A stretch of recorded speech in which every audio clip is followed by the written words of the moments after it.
Hi hello welcome back Shobha cooking channel. ಮನೆಯಲ್ಲಿ ಇರುವಾಗ ಏನಾದರೂ ಸ್ನ್ಯಾಕ್ಸ್ ತಿನ್ನಬೇಕು ಅಂತ ಅನ್ಸುತ್ತೆ. ಹೊರಗಡೆ ತಂದು ತಿನ್ನೋದಕ್ಕಿಂತ ಮನೆಯಲ್ಲೇ ಸುಲಭವಾಗಿ ತುಂಬಾ ಟೇಸ್ಟಿಯಾಗಿ ಗರಿ ಗರಿಯಾಗಿ ಕೋಡ್ಬಳೆ ಹೇಗೆ ಮಾಡೋದು ಅಂತ ನೋಡೋಣವಾ. ಯಾರೆಲ್ಲ ನನ್ನ ಚಾನಲ್ ಸಬ್ಸ್ಕ್ರೈಬ್ ಮಾಡ್ಕೊಂಡಲೇ ನೋಡ್ತಾರ ಪ್ಲೀಸ್ ಸಬ್ಸ್ಕ್ರೈಬ್ ಮಾಡ್ಕೊಂಡು ನೋಡಿ, ಹಾಗೆ ಲೈಕ್ ಮಾಡಿ.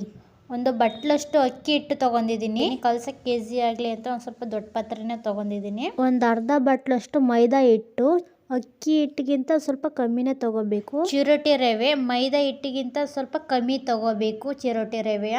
ಒಂದು ಕಾಲು ಬಟ್ಲಷ್ಟು ತಗೊಂಡಿದ್ದೀನಿ ಚಿರೋಟಿ ರವೆ.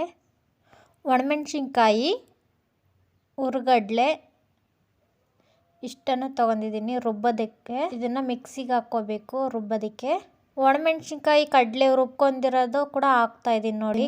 ರುಚಿಗೆ ತಕ್ಕಷ್ಟು ಉಪ್ಪು, 1 ಸ್ಪೂನು ಖಾರದ ಪುಡಿ, ಒಂದು ಟೀ ಕುಡಿಯೋ ಗ್ಲಾಸ್ ಅಷ್ಟು ಎಣ್ಣೆ ಬಿಸಿ ಮಾಡಿ 1 ಗ್ಲಾಸ್ ಹಾಕಬೇಕು ಎಣ್ಣೆಯ. ನಾನು ತಗೊಂಡಿರೋ ಮೆಜರ್ಮೆಂಟಲ್ಲಿ ನಾನು ತಗೊಂಡಿದ್ದೀನಿ ಎಣ್ಣೆಯ. ನಿಮಗೆ ಎಷ್ಟು ಬೇಕೋ ನೋಡ್ಕೊಂಡು ತಗೊಳ್ಳಿ. ಎಣ್ಣೆ ಬಿಸಿ ಇರುತ್ತೆ, ಅದಕ್ಕೆ ಸ್ಪೂನಲ್ಲೇ ಮಿಕ್ಸ್ ಮಾಡ್ಕೊತಾ ಇದ್ದೀನಿ ನೋಡಿ. ಈ ಥರ ನೀಟಾಗಿ ಮಿಕ್ಸ್ ಮಾಡ್ಕೋಬೇಕು. ಈ ಥರ ನೀಟಾಗಿ ಮಿಕ್ಸ್ ಮಾಡ್ಕೊಂಡಾದ್ಮೇಲೆ ಸ್ವಲ್ಪನೇ ನೀರು ಹಾಕ್ಬಿಟ್ಟು ಕಲಿಸ್ಕೋಬೇಕು ನೋಡಿ. ನೀರು ಹಾಕಿ ಚೆನ್ನಾಗಿ ಕಲಿಸ್ಕೋಬೇಕು. ಚಪಾತಿ ಹಿಟ್ಟು ಅದಕ್ಕೆ ಕಲಿಸ್ಕೋಬೇಕು ನೋಡಿ ಕಲಿಸ್ಕೊಂಡಿದ್ದೀನಿ. ಇಷ್ಟು ನೀಟಾಗಿ ಕಲಿಸ್ಕೋಬೇಕು ಚಪಾತಿ ಹಿಟ್ಟು ಥರ ನೋಡಿ. ಕೋಡ್ಬಳೆ ರೌಂಡ್ ಶೇಪಲ್ಲಿ ಮಾಡೋದಕ್ಕೆ ಇಷ್ಟು ತಗೊಂಡಿದ್ದೀನಿ ಕೋಡ್ಬಳೆಗೆ ನೋಡಿ. ಈ ಥರ ಹತ್ತಿ ಉಜ್ಜೋ ಥರ ಉಜ್ಜಬೇಕು ಇದನ್ನು ಉದ್ದಕ್ಕೆ ನೋಡಿ. ತೀರಾ ದಪ್ಪನೂ ಅಲ್ಲ, ಈ ಕಡೆ ಮೀಡಿಯಮ್ ತೆಳುವಲ್ಲ. ಕೋಡ್ಬಳೆ ಯಾವ್ದಕ್ಕೆ ಇರ್ತೈತ ಆ ಸೈಜಿಗೆ ಮಾಡ್ಕೋಬೇಕು. ಇದೇ ರೀತಿ ಎಲ್ಲ ಕೋಡ್ಬಳೆನೂ ಮಾಡ್ಕೊಂಡಿದ್ದೀನಿ ನೋಡಿ.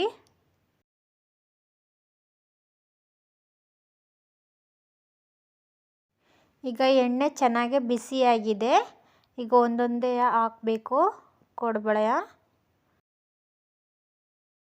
ಕೋಡ್ಬಳೆ ಹಾಕಿದ ತಕ್ಷಣ ತಿರುವಾಕಕ್ಕೆ ಹೋಗ್ಬಾರ್ದು, ಹಸಿ ಇರ್ತೈತೆ, ಬೇಗ ಒಡೆದೋಗ್ಬಿಡತ್ತೆ. ಅದಕ್ಕೆ ಒಂದು ಸ್ವಲ್ಪ ಹೊತ್ತು ಆದಮೇಲೆ ತಿರುವಾಕಬೇಕು ನೋಡಿ. ಈಗ ಒಂದು ಸ್ವಲ್ಪ ಎಣ್ಣೆಲ್ಲೇ ಫ್ರೈ ಆಗಿರೋ ಥರ ಕಾಣಿಸುತ್ತೆ, ಅದಕ್ಕೆ ನಾನು ತಿರುವಾಕ್ತಾ ಇದ್ದೀನಿ. ಈಗ ಕೋಡ್ಬಳೆ ಹಾಕಿದ ಮೇಲೆ ಸಣ್ಣ ಉರಿಯಲ್ಲೇ ಒಂದು 20 ನಿಮಿಷ ಕಾಲ ಬೇಯಿಸ್ಕೋಬೇಕು. ಒಳಗೆಲ್ಲ ಬೇಯಬೇಕಲ್ಲ, ಅದಕ್ಕೆ ನೀಟಾಗಿ ಬೇಯಬೇಕು ಅಂದರೆ ಒಂದು 20 ನಿಮಿಷನಾದರೂ ಬೇಕು ಸಣ್ಣ ಉರಿಯಲ್ಲೇ. ನಾವು ದೊಡ್ಡ ಉರಿ ಇಟ್ಕೊಂಡು ಇವನ್ನ ಕೋಡ್ಬಳೆ ಹಾಕಿದ ತಕ್ಷಣ ಮೇಲೆ ಕ್ರಿಸ್ಪಿಯಾಗಿ ಒಳಗಡೆ ಬೇಯ್ದಂಗೆ ಇದ್ದು ಬಿಡ್ತೈತೆ. ಅದಕ್ಕೆ ನೋಡ್ಕೊಂಡು ಸಣ್ಣ ಉರಿ ಇಟ್ಕೊಂಡೆ. ಎಣ್ಣೆ ಕೂಡ ಜಾಸ್ತಿ ಕಾದಿರಬಾರ್ದು. ನಾವು ಕೋಡ್ಬಳೆ ಹಾಕುವಾಗ ಸ್ವಲ್ಪ ಲೈಟಾಗಿ ಕಾದಿದ್ರೆ ಸಾಕು.